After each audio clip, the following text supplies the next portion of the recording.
रहस्यमयी महल और काली परी का श्राप।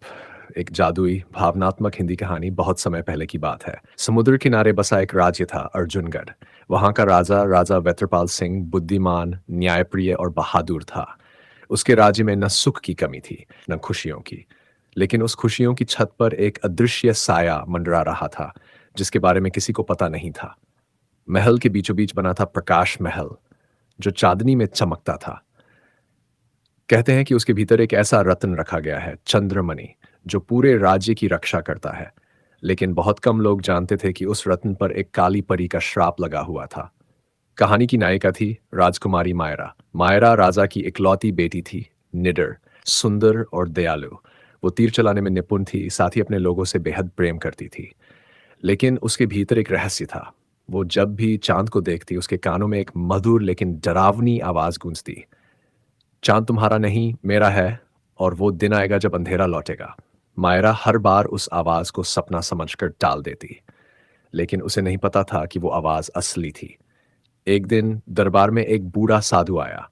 उसकी आंखें लाल थीं और हाथ में एक पुराना दंड था। वो बोला, महाराज, रत्न का प्रकाश मध्यम हो रहा है। सावधान रहिए। जिस रात सातवां चांद निकलेगा, अंधेरा अपने असली रूप में लौटेगा। राजा ने चिंतित होकर पूछा, कौन सा अंधेरा? साधु बोला, वो अंधेरा जो कभी इस महल से निकाला गया था, काली परी एलिना का अंधेरा। पूरा दरबार सन्न रह गया। राजा ने आदेश दिया कि महल की सुरक्षा बढ़ा दी जाए। लेकिन मायरा को लगा ये सब अंधविश्वास है। रात गहरी थी, हवा ठंडी और शांत। मायरा अपने कमरे की खिड़की से चांद को देख रही थी। अचानक महल की दीवारें कांप उठीं। नीचे तहखाने की दिशा से एक धीमी सी सरसराहट सुनाई दी। वो आवाज बढ़ती गई और एक चीख के साथ हवा जैसे जम गई। मायरा ने तुरंत अपनी तलवार उठाई और नीचे उतर गई। महल के पहरेदार बेहोश पड़े थे। दरवाजा खुला और सामने खड़ा था एक काला धुंधला साया। वो हंसी, एक डरावनी खौफनाक हंसी। मैं लौट आई हूं, मायरा। मायरा ने पूछा, तुम कौन हो? मैं वो हूं जिसे तुम्हारे पिता ने धोखा दिया था। मैं काली परी एलेना हूं। और तभी दीवारों पर जलती मशालें अपने आप बुझ गईं। पूरा महल अंधेरे में डूब गया। एलेना ने कहा, तुम्हारे पिता ने मुझसे चंद्रमणि छीनी थी और अब वो मुझे वापस चाहिए, वरना यह राज्य अगली सुबह अस्तित्व में नहीं रहेगा। मायरा ने तलवार निकाली, पर जैसे ही उसने वार किया, वह एक धुआं फैल गया। एलेना हवा में गायब हो गई। अगली सुबह पूरे राज्य में अजीब घटनाएं होने लगीं। नदियां सूखने लगीं, सूरज की रोशनी धुंधली पड़ गई और लोगों के चेहरे पर भय उतर आया। राजा ने मायरा को बुलाया। बेटी, लगता है श्राप लौट आया है। सिर्फ तू ही इस राज्य को बचा सकती है। मायरा ने प्रण लिया कि वो एलिना को खोजेगी। वो अपने वफादार साथी राजकुमार अर्जुन के साथ यात्रा पर निकल पड़ी, जो पड़ोसी राज्य का योद्धा था और मायरा से प्रेम करता था। दोनों घने जंगलों, बर्फीले पहाड़ों और उजड़े मंदिरों से गुजरे।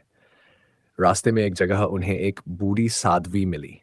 उसने कहा, काली परी को हराने के लिए तुम्हें पहले प्रकाश पर्वत तक पहुंचना होगा।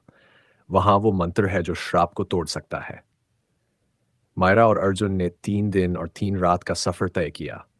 वहां पहुंचने पर उन्हें एक जादुई गुफा मिली, जिसके दरवाजे पर लिखा था, केवल सच्चा प्रेम ही प्रकाश को जगा सकता है। अंदर प्रवेश करते ही मायरा को भ्रम दिखने लगे। वो अपने पिता को देखती है, घायल अवस्था में।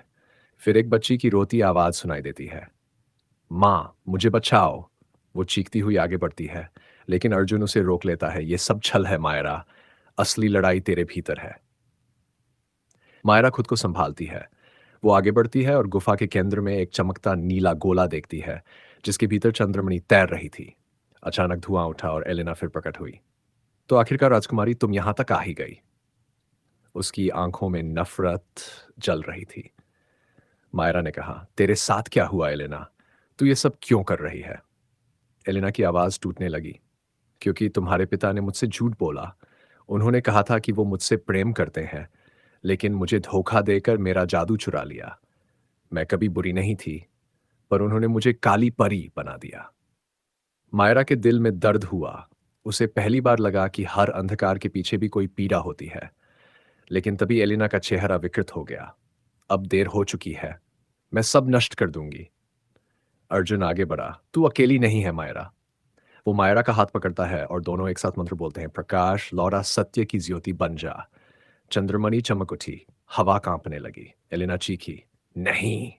उसकी चीख में आकाश फट गया, बिजली गिरी और पूरा गुफा रोशनी से भर गया। जब सब शांत हुआ, एलिना गायब थी। बस हवा में उसकी आवाज़ गूंज रही थी, धन्यवाद मायरा, मुझे मुक्ति मिली। महल लौटने पर राजा ने मायरा और अर्जुन का स्वागत किया। राज्य फिर से रोशनी में नहाया हुआ था और उसी रात चांद पूरा था। लेकिन इस बार आवाज़ नहीं आई। सिर्फ चांदनी ने मायरा के चेहरे पर चमक डाली। अर्जुन ने मुस्कुराते हुए कहा, अब तो चांद भी तेरा हो गया मायरा। मायरा ने उसकी ओर देखा।